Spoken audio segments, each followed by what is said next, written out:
Welcome to the latest devblog for Atomic Society. Right now, we're all becoming a bit manic as we prepare for the Steam release. It's been a hectic month as usual. My little experiment recording myself reading these devblogs seemed to work out quite well last month. Some YouTubers randomly decided to repost it, and over 6,000 people discovered it on one person's channel alone, which was quite nice, of course, but slightly terrifying at the same time. Anyway, I've decided to do it again, of course, but if you'd rather read this devblog and see some screenshots of the game, you can find a link in the description below. New bug fixing update released. We've spent the whole of June fixing bugs and have just released another large update to the game. Anybody playing the pre-alpha can upgrade to version 0.091 right now if they download the game again. This new update contains over 25 bug fixes, including fixes for issues that have been in the game for ages. The kind of fiddly bugs that always got put to the bottom of our to-do list whenever we were feeling exhausted. There's still a lot of bugs to fix, of course, but the game is definitely running more reliably now than ever before. If you remember last month's blog, I was quite concerned about the number of bugs in the game. As Atomic Society gets larger and larger, I didn't know whether to divert our team onto fixing them or press ahead and get as much content into the game as possible before we go on Steam. Both routes had advantages. In the end, we chose to focus on bug fixing, and I'm glad we did. It's amazing what a month of bug fixing can do for our sanity. Every bug fixed is one less thing to store in our heads and fret about. I feel a little more confident now about our game surviving its Steam launch, though we'll have to wait and see because I bet we've missed something. If you're interested, the full patch notes for the latest update can be found in the description. Some of the more random bugs we fixed in this version include raiders stealing corpses out of the old people's home, and deceased drug users overdosing on their own supply. Nick, our main coder, also did a complete redo of the storage system to make it much more robust. You'd think NPCs using a storehouse would be pretty simple, but it isn't when various things can happen to that NPC on the way there. Perhaps he's murdered, or arrested, or raiders kidnap him, or disease gets him. There's a lot of opportunities for the storehouse to get confused about what's coming in and what's going out. Multiply that by 300 plus citizens, and it's not a surprise we had a few bugs to sort in that particular area. However, most of them should be fixed now. To help us find bugs this patch, I started playing the game in a way I absolutely hated.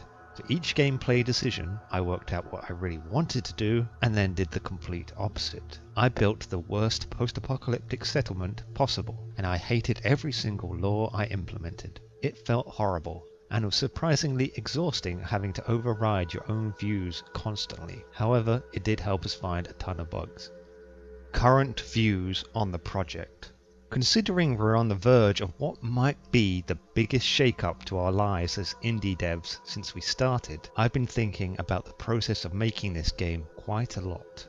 Launching on Steam has been on our minds since early 2015, but we kept delaying our early access release over and over to add more content, which understandably annoyed a few people. But I've always had in my head that the game should be worth $15 when it launches on Steam. Unfortunately, it took us about 3 years to get to that point. Fortunately, we had pre-alpha players who were willing to pay ahead based on just the game's potential. Without that, I don't know if we could have even got to this point. I think we've definitely changed as people since 2015. Our team started out as clueless beginners, but we had that naive optimism that helped us get going. We had no idea how complex and time-consuming Atomic Society was going to be at the time. And there was still this romantic air around making indie games back then. Our blind optimism started to fade around summer 2016. That's when the market became saturated with indie games, and I started to realize just how long it would take us to get Atomic Society in a good playable state. To be totally honest, I still don't know if the game is good enough for early access. I've been playing it so much recently that I've totally lost my objectivity. I still like playing it, but then perhaps I just like it because I've been playing it so much and I'm used to it, or I have terrible taste. There's no way to know. I should take a break from playing it for about a month to gain back some perspective, but there's just no time to do that. As I'm a nervous person, I keep telling myself that nothing bad can happen when we launch on Steam.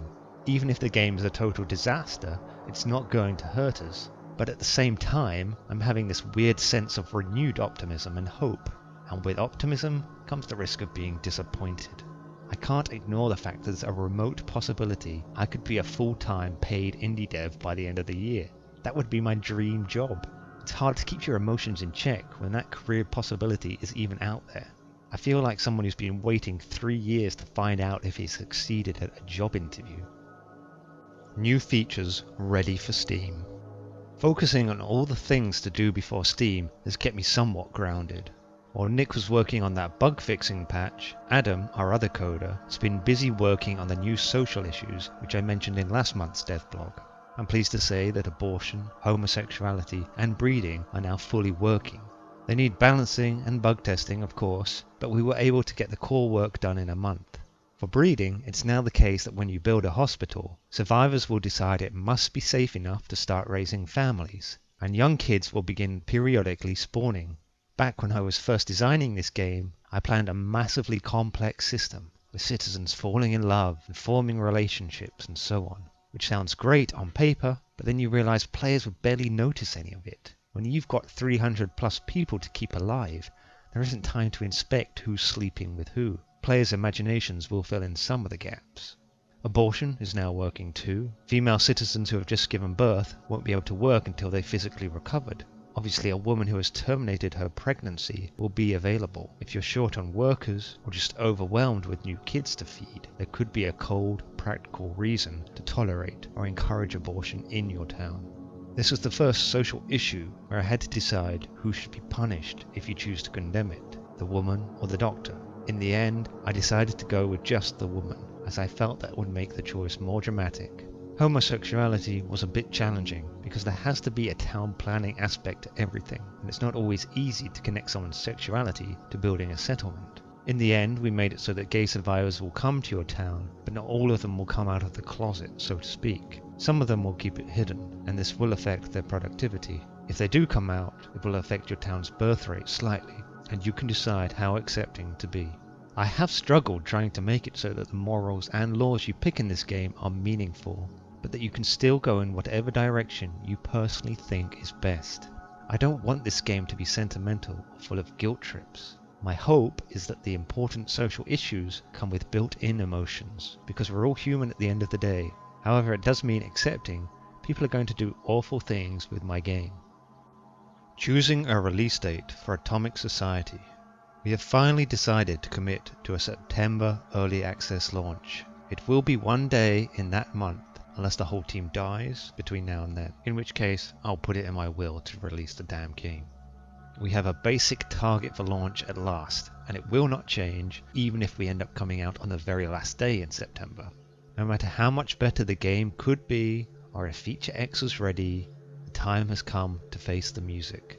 I don't know if all teams decide like this, but for us, we emotionally need to share this game with a wider audience now. I'm tired of hiding away. Technically, you could say the game is on Steam already, because this week Nick has integrated it with Valve software, and it is currently sitting in our own personal game libraries. Seeing it there like a real game is pretty exciting. I've also started looking up how to give our pre-alpha players their Steam keys when the time comes, because that will be important when we switch from using Humble to Steam. The process doesn't look that difficult at the moment, but there's a lot we need to learn. I think the mood on the team has changed now that we've committed to our release month. There's a new energy in the air, and the four of us seem more focused on the game than ever before. I still see early access as a journey, not to the destination, but if we're this excited now, I can't imagine how manic and crazy launch day is going to feel. Progress on religion. The religion feature has now been fully designed. I'm really hoping we can squeeze it in before Steam, as it will fill a missing gap in the game. Out of everything I've designed, religion has been the hardest thing to get right. I'm not sure why. Perhaps the challenge has been turning something so personal into gameplay, without resorting to cliches. The idea I've come up with is either going to be really good or really bad. When it's in the game, religion or your ideology will help explain why the survivors listen to your town leader in the first place when he tells them to go and imprison vegetarians or something.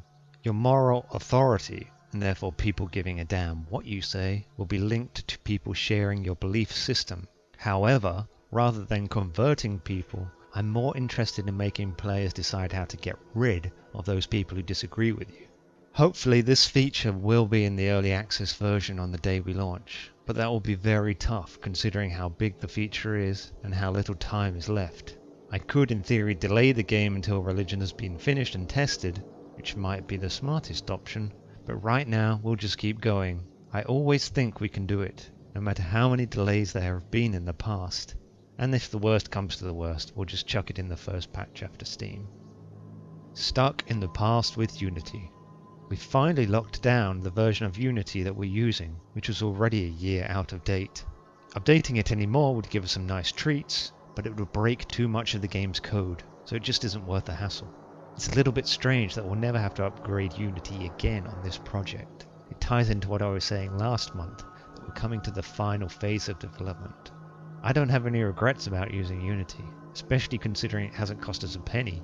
The only small hassle has been working with third-party assets. A few of the shaders in Atomic Society were made by others, and most of them have been abandoned by their creators over the years. We've had to fix them ourselves just to keep them going. I'm positive that we'll end up using Unity again, should we ever make a second game. Dungeness. Although that sounds like the boss of an RPG, Dungeness is actually a place in England. Nani, our artist and also my wife, joined me on a short break recently, because even poor indie devs need to get away when they work and live in the same place day after day. The two of us travelled to the southeast of England where I used to live, mostly to meet family, but I also wanted to visit Dungeness, which is a very weird place I used to love as a kid. Some people call it the only desert in England, and it's very difficult to build property there. Most of the people live in shacks in the shadow of a giant nuclear power station, which you can walk right up to. You can even see people fishing in the bubbling hot waters that pour out of the place. Dungeness is a little bit more touristy these days, but it still has that Cold War bleakness that appeals to me. If you ever see a photo of the place, it looks just like a level from our game. As a post-apocalyptic fan living in boring old England, it was the closest place I've found to stepping into Fallout, minus the rad scorpions. The end of gaming abstinence. Earlier this year I wrote about how I'd taken a complete break from the gaming industry and social media in general. I just stopped checking gaming news and forums, and I gave up buying new games. I had to do it because I was just going crazy spending about 10 hours a day working on this game, and then trying to relax in the evenings spending even more time with games, day after day, year after year. That's the problem when your hobby is your job, even if you love that job. My own detox phase lasted about 6 weeks. It was amazing how much extra time I gained back in the process, but I just couldn't find anything to plug the hole that video games had vacated. I love games too much, and I can't suppress my passion for them, even for the sake of my own mental health. I still get the same pleasure from seeing a video game today that I did when I was 7 years old and I saw Pong for the first time. Some things fascinate you, and I can't explain why. Anyway, I'm back to being a gaming addict again. The break did me some good. I don't feel burnt out right now, but we'll have to see how long I last before I need to retreat from everything again. Wrapping it up. That's about it for now. Next month's devblog should be a fun one because we'll be just days away from taking a huge gamble on Steam. Where will our review score even out? Will I be able to give up my day job anytime soon? I haven't got a clue. Whatever happens, we are launching next month. That fact feels like a black hole to me. We can't escape it. Finally, I'd like to give a huge thank you to everyone who bought the game so far during its pre-alpha period. You have enabled us to get to this point. Our pre-alpha phase has been a fantastic 2 years. I genuinely feel like everybody who's bought the game has been doing me a personal favour. We've met some really nice players, and we've been able to improve the game in ways that I would have never imagined if we'd hidden away all this time. That's the main reason why we've decided not to carry on special edition rewards after we hit Steam, even though it would benefit us financially. I want to keep them just for the people who helped us get to this point. I'll see you next month.